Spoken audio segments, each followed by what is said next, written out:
La Ciudad de México es uno de los centros financieros y culturales más importantes de América y del mundo.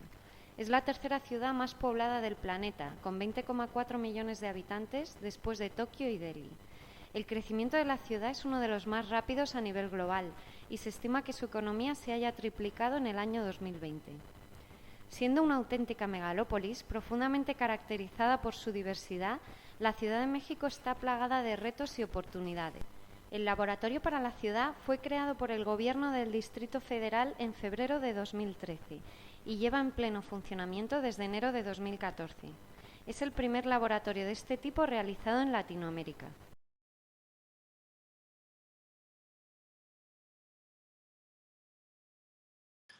El Laboratorio para la Ciudad es el área experimental del Gobierno del Distrito Federal de la Ciudad de México y nace por una invitación del jefe de gobierno cuando todavía estaba en su etapa de transición, o sea, todavía no era alcalde, porque aquí les llamamos jefes de gobierno, y básicamente le interesaban mucho dos temas: ver cómo podía incluir la innovación a su agenda de gobierno, pero también la participación ciudadana. Nos pareció muy interesante que ya que íbamos a hablar de participación ciudadana y de formas de reimaginar y reinventar la manera que el gobierno se puede relacionar con la ciudadanía, que fuera un departamento grandemente ciudadano.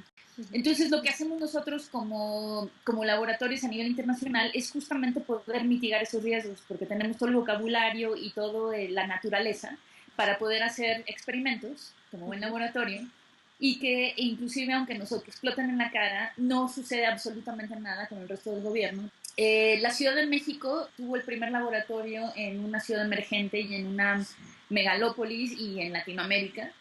Entonces, obviamente, nosotros tenemos que tomar en cuenta condiciones bastante particulares, porque como bien he dicho, no es lo mismo hablar de espacio público o de una agenda digital en un lugar como la Ciudad de México, como lo es hablar en Boston o en Copenhague o en estas otras ciudades que también tienen laboratorios similares.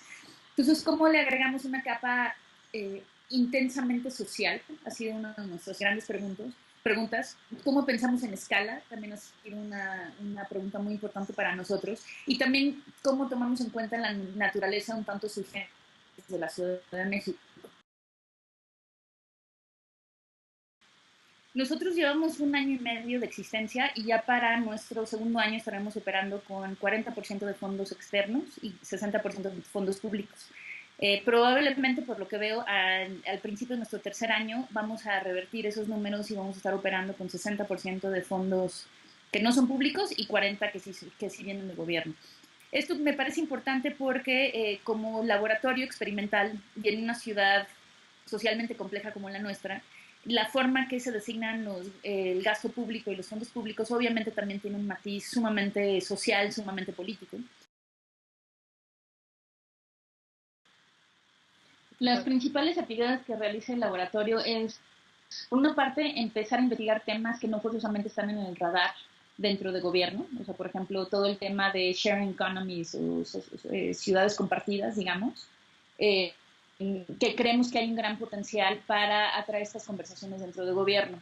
La otra cosa que hacemos también es detonar diálogos entre sociedad civil, gobierno y empresas, para que en vez de que creamos que son agendas de gobierno o agendas de ciudadanía, realmente se vuelvan agendas de ciudad y conversaciones de ciudad.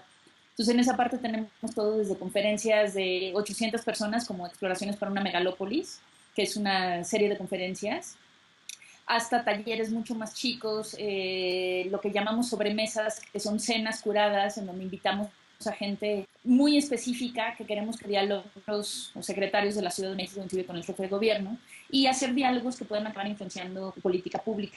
En ese sentido, ahorita hemos hecho varias sobremesas, las últimas fueron sobre Ciudad Global, que fue una estrategia de internacionalización para la Ciudad de México. Entonces tuvimos todo desde rectores de universidades hasta escritores, directores de banco, toda una serie de gente agregando su voz al diálogo, y se está haciendo ahorita un diagnóstico para una serie de recomendaciones al jefe de gobierno sobre política pública que tome en cuenta la importancia de la internacionalización de la Ciudad de México. Entonces, este año tenemos, por ejemplo, el tema de Ciudad Lúdica, que va a ser toda una reflexión acerca de ciudad, niños y creatividad, que estaremos trabajando con la Secretaría de Educación en pruebas piloto dentro de las escuelas, y también estaremos trabajando en espacio público y pensando en nuevas topografías urbanas que puedan permitir a los niños relacionarse con su ciudad de formas distintas. Entonces también lo que estamos haciendo continuamente es ver cómo podemos agregar una paz ciudadana a ciertas conversaciones. A veces es dual, como te mencionaba, un taller, una sobremesa, un debate, una conferencia, y a veces son relaciones más intensas, como por ejemplo en todo el tema de gobierno abierto o ciudad abierta. Entonces, básicamente eso es otra parte muy importante, cómo rearticulamos el aparato, si quieres, burocrático para hacer que se vuelva mucho más permeable, que haya mucho más influencia y mucha más voz ciudadana dentro de cómo se dicta política pública. Y luego, por último, que justamente es lo que vamos a empezar este año, es crear pruebas piloto y prototipos, en donde tomando un ejemplo muy específico en pequeña escala, podamos tener lecciones que se puedan subir a gran escala en colaboración con distintas secretarías y con actores de sociedad civil. Básicamente el laboratorio es un equipo permanente de 20 personas que vienen a mí. En mi equipo tengo a todos desde expertos en inteligencia artificial, arquitectos, periodistas, geógrafos urbanos, artistas, diseñadores, cineastas, expertos en relaciones internacionales. A veces nos toca trabajo muy de la mano con expertos y otras veces nos toca sacar convocatorias que todo el mundo puede mandar sus ideas y sus propuestas o todo el mundo puede ser parte de un termómetro social. Entonces también tratamos de trabajar a distintas capas. Estamos ahorita creando alianzas con varias universidades, algunas de ellas ya activas que han sido sumamente interesantes, por ejemplo en intervenciones en el espacio público y cómo pensamos el potencial de infraestructura joven en algunas de nuestras delegaciones. Y otras veces es mucho más puntual y mucho más chiquito. Gran parte de nuestras reflexiones, nuestros experimentos han girado en torno a ver cómo podemos agregar la participación ciudadana dentro del quehacer del gobierno. Han habido que han sido relativamente fáciles y muy exitosas, como por ejemplo ahorita estamos trabajando en una ley de gobierno abierto junto con el consejero jurídico, algunos abogados de distintas instancias del gobierno, pero también tanto con la asamblea como con varios grupos de sociedad civil. Y ha sido sumamente fácil y sumamente exitoso. Hay otros proyectos que nos han implotado en la cara y que justamente nos hacen pensar que no es tan, o sea, no es así de fácil como simplemente abrir las puertas a las voces y a la participación ciudadana y que salgan proyectos potentes. Entonces, justo parte de lo que seguimos reflexionando, y creo que será una reflexión en los próximos 4 años, porque no es fácil, es cómo haces que abrir las puertas del gobierno realmente funcione cada vez mejor y cada vez se vuelva un músculo potente de sociedad civil para hacer ciudad, en vez de que se vuelva una torre de Babel. Absolutamente todo. Justamente ahorita estamos creando nuestro repertorio de herramientas, que justo es un diálogo intenso y de hace buenos años con actores de sociedad civil, pero que también estando dentro del gobierno se abren toda otra serie de posibilidades, ¿no? Se abren las encuestas, formular política pública, cambiar leyes, las plataformas digitales también han sido sumamente interesantes, aunque también a veces tenemos que poner ese precepto en crisis porque vivimos en una sociedad con una brecha digital.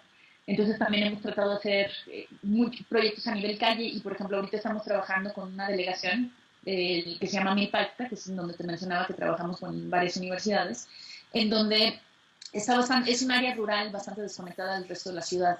Entonces ahí el ejercicio es, bueno, ¿cómo hablamos de innovación abierta? O sea, de efectivamente tratar de incubar ideas ciudadanas desde el gobierno, pero en espacios que no son digitales y sin herramientas digitales, sino más bien justo como mencionabas a nivel calle y tallereando y abriendo conversaciones. Entonces, lo que es interesante es que cada vez tenemos un repertorio más grande de herramientas a nuestra disposición y seguiremos explorando cada vez más, tanto unas muy sofisticadas y sumamente tecnológicas, pero también esperemos que muy humanas y muy cercanas también a lo que sucede a nivel calle y con la gente. Así como cambian nuestras herramientas, también cambia nuestro rol dentro de los diferentes proyectos. En el espacio más ligero funcionamos como cupidos, a veces presentando a cierta gente de sociedad civil con algunas personas del gobierno y que solitos se dan los proyectos y nosotros ya simplemente con esa presentación nos olvidamos. En otros proyectos nosotros funcionamos como incubadores de ideas, como es el caso de Código para la Ciudad de México, en donde nosotros estábamos llevando de la mano el proceso con los programadores durante 9 meses. En otros casos abrimos convocatorias y funcionamos como vínculo, y en el último caso, probablemente el esquema más intenso, nosotros mismos llevamos a cabo los proyectos y los procesos. La verdad es que nuestra ubicación física fue mera coincidencia porque fue el edificio de gobierno que se nos asignó, pero fue sumamente afortunada la elección, porque una, estamos en el centro histórico de la Ciudad de México, y el centro histórico es muy interesante porque aquí es donde la ciudad cumple 600 años. También tiene una actividad social y cultural y económica muy importante, pero también está, o sea, aquí también se sienten muchos de los problemas sociales que tiene la ciudad. Entonces, este en sí mismo es una muestra de todos los extremos que es la Ciudad de México, ¿no? Tanto incluye una cantidad de palacios impresionante, edificios impresionantes, como también incluye algunas de las zonas más marginadas de la ciudad. Por otra parte, como nos toca hablar de gobierno abierto y formas distintas de vincular a la sociedad con el gobierno, lo que nos ha encantado es que la azotea que nos pertenece es una azotea verde de más de 1000 metros cuadrados con un espacio tapado, y ahí hemos empezado a convocar a sociedad civil y a gente de gobierno para crear distintas discusiones. Entonces ha sido muy lindo ver cómo un edificio de gobierno no nada más se vuelve un lugar de quejas y de servicios, sino de ideas y de ciudadanos y de diálogos y de debates y de invitados internacionales impresionantes y toda una serie de actividades, y que poco a poco ha hecho que este pequeño espacio en una ciudad muy grande se vuelva un tanto emblemático, pero también metafórico de lo que nosotros quisiéramos lograr.